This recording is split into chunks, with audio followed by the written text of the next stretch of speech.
In the sport we're in, knockouts are amazing. Fans love it. I love it. I love doing it. But I still think the more gratifying thing is tapping your opponent out, making them willingly give up the fight. To me, that's more gratifying, you know? I mean, he had to make that decision. I didn't just go out there and put his lights out.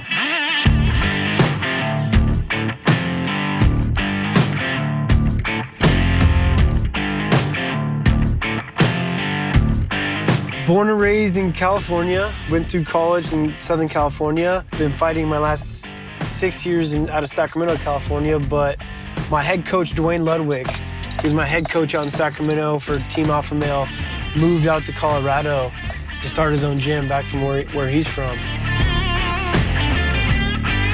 I went to Uriah and was like, look, I'm doing my whole next camp. I'm gonna do the full camp out in Denver. That's where I'm gonna do it. He's like, well, we can't have that, man. You can't be training here and training there.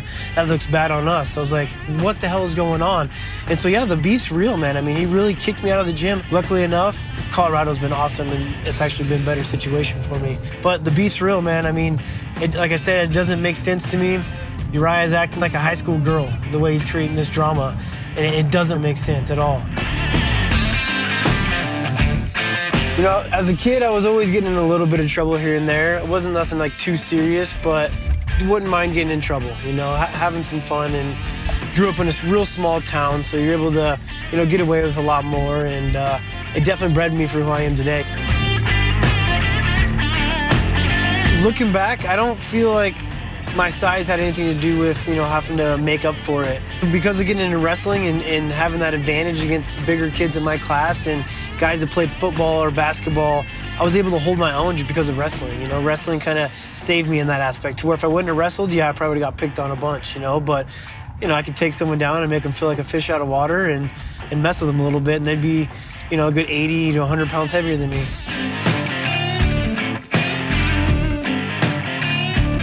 My professional MMA career has been a whirlwind. It has been crazy. I was lined up for UFC 173. The first time I was gonna be on like a pay-per-view event, you know. I get a phone call from my management. They switched their opponent up. I was like, man, Tegay got hurt. Who am I fighting now? What's going on? They're like, no, actually, Weidman broke a rib. The main event is out, and they're gonna replace it with Barao, and they want you to fight him for the belt. And that was just kind of, I didn't see it coming. I was just kind of sacrificial lamb just to sell a fight, you know? And I kind of loved it. I mean, there's no way you can't feel different after winning the belt. The sport we're involved in with fighting, you know, one-on-one, the most ruthless sport, hand-to-hand combat, and becoming the best. I was the baddest man on the planet at my weight division, you know, and that was just insane. You're definitely gonna walk around with a different strut in your step the next day and have a smile on your face, and I was on top of the world, man. Financial reality for UFC fighters is tough, man. I mean, making it in the UFC, first getting in the UFC, you're not getting paid very well to beat yourself up, you know? Like, I had to have like a part-time job as well when I first got started, because it wasn't enough money.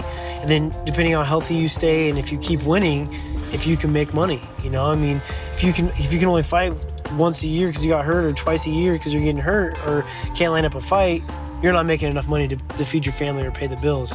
It's a real tough road to make it and to start getting paid well in the UFC.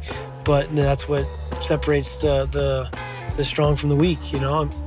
It's a fine line of having too many fighters and watering down the sport, because if you're not one of those top guys, it's tough to make it in the UFC, you know? But I am one of those top guys, and I'm gonna be one of those. Even if I wasn't yet, I would have the belief that I will be one of those top guys, and I will get paid well because of it. So for me, I would say we need less fighters, less fights. You don't want to fight every weekend because it waters it down. You can't have a stat card like we used to. But it's tough, man, because then you have more guys that can't make a living fighting. That's a tough question. Are there things that you think that could be done better that would be good for the sport, both in its growth and for the fighters?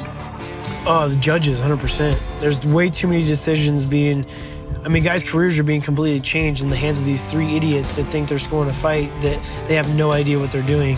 We need to get more knowledgeable judges for this sport. Either guys that used to be ex-fighters that have trained a lot, that know all aspects of MMA and know the way they're supposed to score it. For instance, I lost a fight to Dominic Cruz where he got way too much credit for evading punches. You don't score a fight for defense. In the rules, it stated you score offense. You know, so you need these guys to understand MMA a little bit more to make these right decisions, because it's, I mean, that's a huge, I mean, not only am I going to get paid less not being the champion now, that's a goal that I've worked my whole life to get to that I don't have no more. And that's something that needs to be changed. I've watched a lot of guys get robbed through their career with these fight decisions and could be in completely different situations if they didn't, you know?